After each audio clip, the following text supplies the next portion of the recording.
Happy Halloween! Woo!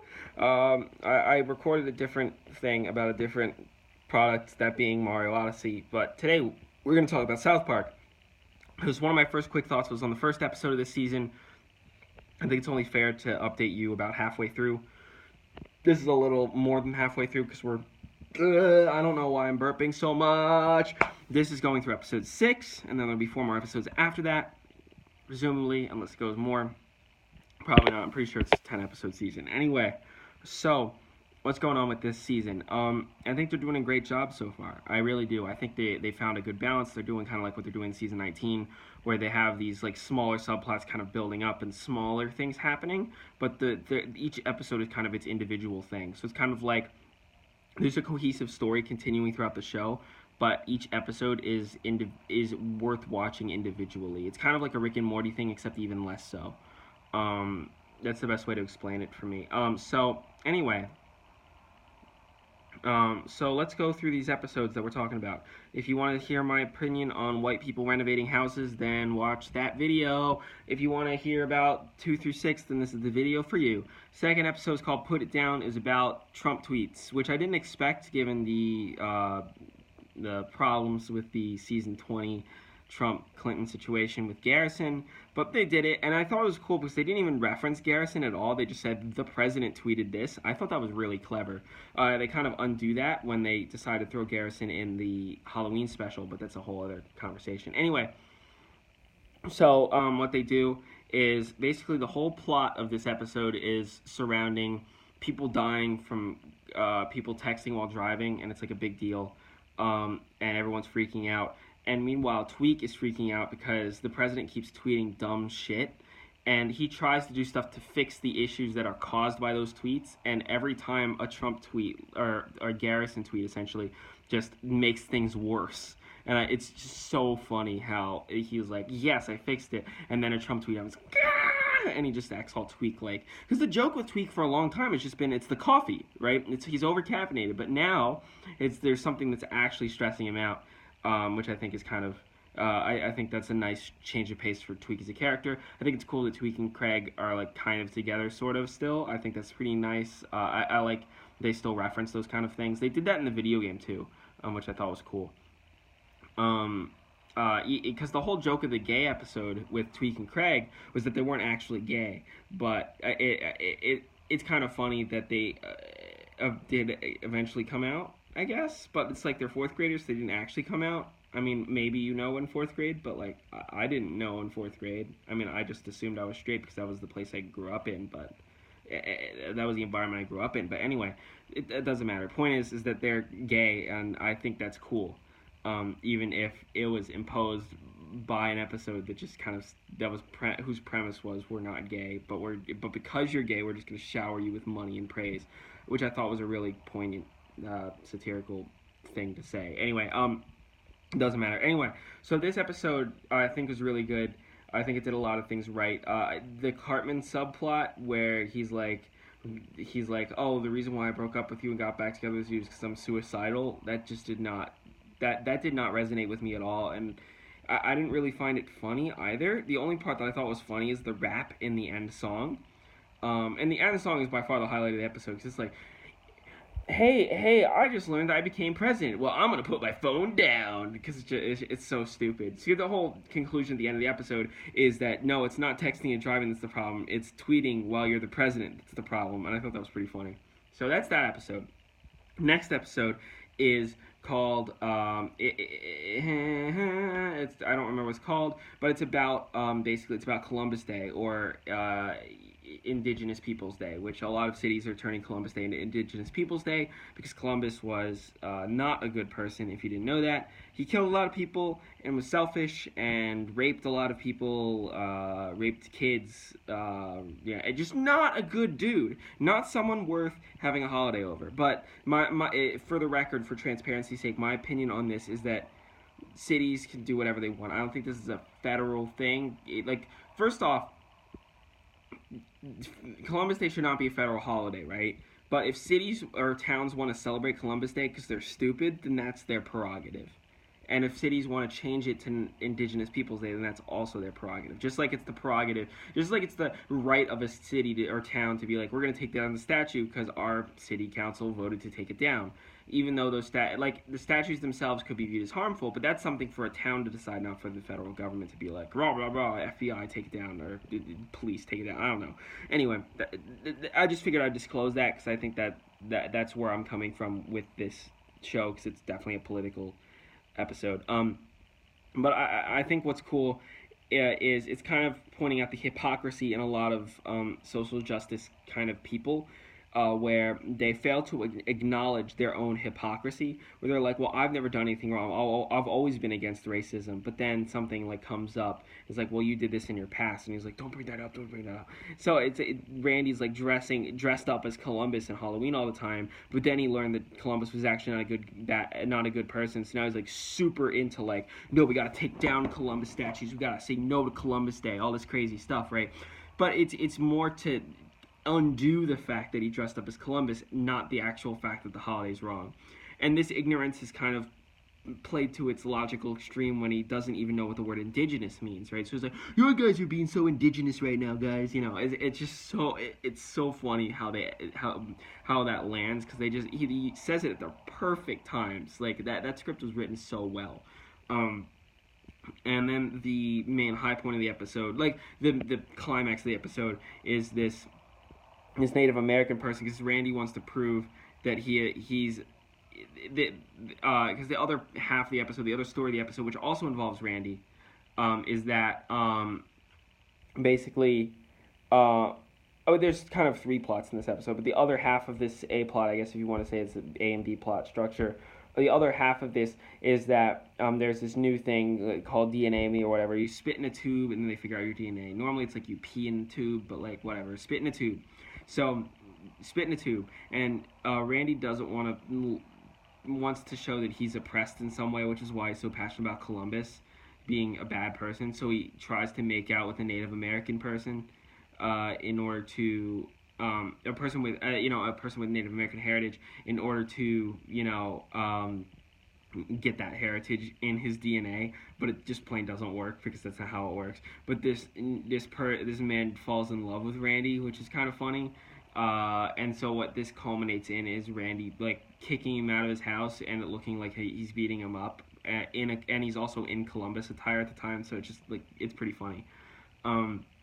The other side story, which isn't really much of a story, but it's just Cartman motivating everyone to... It's the kids being upset that Columbus Day doesn't exist anymore, and they want the day off.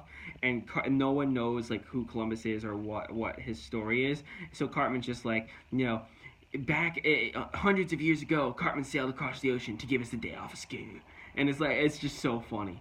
And then like he was like, and the big man said, no, you can't have a day off of school. But Columbus is like, it's just one day in fall. It's just one day in October. It doesn't mean that much. Just come on. It was so funny. The Cartman bit there was really good. So I was a huge fan of that. So I thought that episode was really good. Not my favorite episode of the season by far. We'll get there. So the fourth episode, I think, is the tie-in for Fractured But Whole, but they never actually promote it like they did with the three-parter they did in season 17 or 16 or whatever it was. The Black Friday trilogy. But this seems like the tie-in kind of for Fractured But Whole, the new video game, because it's another superhero episode. But they don't really tie it into the game in any way. It just feels like that they did that superhero episode because the game was coming out. But I really liked it. I think they did some good stuff because the whole thing was the whole thing is a franchise prequel is what it was. So like the end of the episode is kind of like right as the Civil War starts the game, but they don't actually say that. You just know in a way. The whole thing is about the kids are trying to start the superhero franchise, but basically what happens is that there's this controversy. There's always this controversy or whatever that's stopping them from getting their superhero franchise. They're like, oh, we got to prove ourselves in some way. But what happens is that there's always some nonsense from Facebook or something like that that comes up that's like, oh, well, because of this thing that happened in your social media like so long ago or whatever like that, or because someone hacked into your account and posted something on your account that wasn't even yours, then like that, because of that, then that affects the standing of the franchise basically. So what happens is the big scheme is that Butters, this Professor Chaos, is having a bunch of people hack into people's Facebook accounts and post stuff that isn't theirs, to like cause chaos or whatever. And so what happens is like all the towns like, oh, let's get Mark Zuckerberg in here. And then Mark Zuckerberg's just like Mark Zuckerberg. He's just they make him out to be a total buffoon, like they do with a lot of these like bigger celebrities, like they did with Bill Gates in the South Park movie, for example. That's the best example I can think of because I've been heavily involved with a stage production based on the South Park movie over the past few weeks. But anyway, so I thought they did a really good job. The Mark Zuckerberg guy was really funny. And then what they do is they Facebook live stream Mark Zuckerberg being beat up or something like that, and that saves the franchise or something. I don't remember the full thing. It was the episode was kind of forgettable, but I think it was good. It wasn't bad by any means, and there were some good jokes in there. I wouldn't consider it the best episode by any means. The best episode so far in the season, by far, the 5th episode. It's the Hummels episode with the old people in the retirement home. And honestly, like, I don't even know what point they were trying to make, but it's just so funny. And the story itself is just very well constructed, because it has all the two things that are going on in the main A&D plots. It's your typical AV plot structure I was talking about in the South Park video, where they come together so beautifully that it just, you get invested in this story, you get invested in these characters. So the episode opens with this kid who's this new character or whatever, who's at his birthday party, and the Chuck E. Cheese rat mouse guy, comes in, and he's high on something. I think it was crack. And so he collapses and dies. And the kid's like, I'm going to figure out who killed Chuck E. Cheese. And it turns out it's actually a bunch of old people funneling drugs through crochet pillows, which is something that only Trey and Matt could possibly come up with. So the others, I guess one could be the A story, the B story, whatever. But so Stan's like, okay, we got to deal with this. What happens is Stan visits his grandfather, who's in this retirement home, and Stan learns that there's the head bitch, basically, who's this old lady who just has, like, really smelly farts and has a bunch of Hummels. And because she has a bunch of Hummels, that means she's powerful. And you're like, why does that make her powerful in any way, right? And then, every time Stan visits his granddad, the granddad's like, hey, can you give this crochet pillow to this guy or whatever? And Stan's like, okay, this is weird, but whatever. But it turns out that that's the funneling of the drugs through the crochet pillows. And Stan learns this, and it's like, what? That's crazy. So he goes and confronts his granddad and is like, oh, what are you doing funneling drug empire? And he's like, it's because of Mrs. McGillicuddy. She's the head bitch. And then you learn about all that. And it's so ridiculous. So, okay, what do we do? So the kids are like, what do we do? And meanwhile, the kid whose birthday party was ruined is like, I'm going to discover this. I'm going to figure it out. And Stan tells his parents, and his parents visit, and they're like immediately sent out by Mrs. McGillicuddy's farts. So that was funny. But what happens is, and it's one of the funniest scenes in recent South Park, where they get, basically, it's Butters, Kyle, Cartman, and Kenny that are going in as like, some random like church youth group or something like that, and they're dressed up like a barbershop quartet, and they're singing to distract the old people. Well, Stan sneaks in and takes all the Hummels from Mrs. McGillicuddy and then brings them to his granddad's room, because apparently Hummels make you powerful, right? No one knows why, but they make you powerful. But the singing was just so good. So the cutaway to and from this like dramatic, like, okay, we're gonna steal the Hummels, and then the other kid comes in and confronts Stan. So it's like this huge, confrontation, and it just cuts between that and Cartman and the four boys just being utterly stupid. So like it starts with like actual like barbershop quartet songs, but then it's like, now it's time for an oldie but goodie from Nirvana. In the cool, cool winter, rape me. And it's just like, it's so funny. It's one of the funniest things in a long time, because it's such a dark Nirvana. That song is so dark. So turning into a barbershop quartet thing is just so funny. It just came out of nowhere, and it cuts from that to this really dramatic scene, and it's just so good. I really liked how that was done. And then, of course, you find out why Hummels are powerful, and it's really funny because just Mrs. McGillicuddy's ass is kicked, and it's just really satisfying. So that was a really good episode. Let's talk about the Halloween episode. Halloween episode is pretty good. It's basically all the dads go and drink a lot of alcohol and do cocaine at the same time, and that's like the thing. And when they do that, then one of the dads is like, "Oh, I got this spell book, but the spell book actually works and turns him into a witch." And so they're just flying around and shooting people. So that's the main plot, and all the kids are freaking out, all the adults are freaking out, but the adults go out and do, drinking cocaine anyway, and they dress up as witches too, so it's like really funny.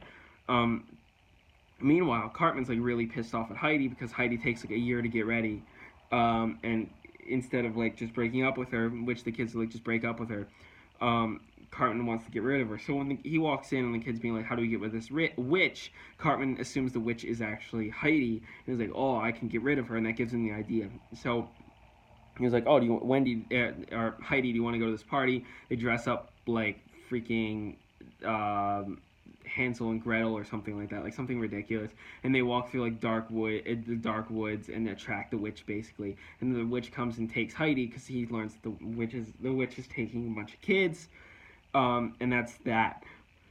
And that happens. I'm tired. So that happens. Now. So that's literally the B plot. It's not even that exciting. But at the end, Cartman and Heidi stay together, and Cartman's still annoyed, but like whatever. So nothing really changed. The main story is kind of funny because there's this whole thing of like, well, not all witches, and it's kind of like the whole statement of like, well, not all Republicans or not all whatever, they're not, or for example, with the Kevin Spacey thing that came out, like not all gay people are, child molesters, stuff like that. So it's kind of like this thing. Well, like not all witches are child kidnapping terrible people, because all the dads are still wearing their witch costumes all the time. And so then they have this meeting and they're like, "Yeah, what's going on? This is like a witch pursuit thingy," and they're like deliberately avoiding the words witch hunt because it's just really funny. So I like that. But ultimately, I didn't find the episode to be that good. It wasn't like there was something missing from it. I think it's in the Cartman plot. I wish there was more to it, but it is what it is. They make these episodes in a week. There's always going to be hits and misses, but so far I think the season's done a really good job. So that's great. I'm gonna go because I am hungry, and that was my not so quick thoughts because it's 17 minutes. Yay!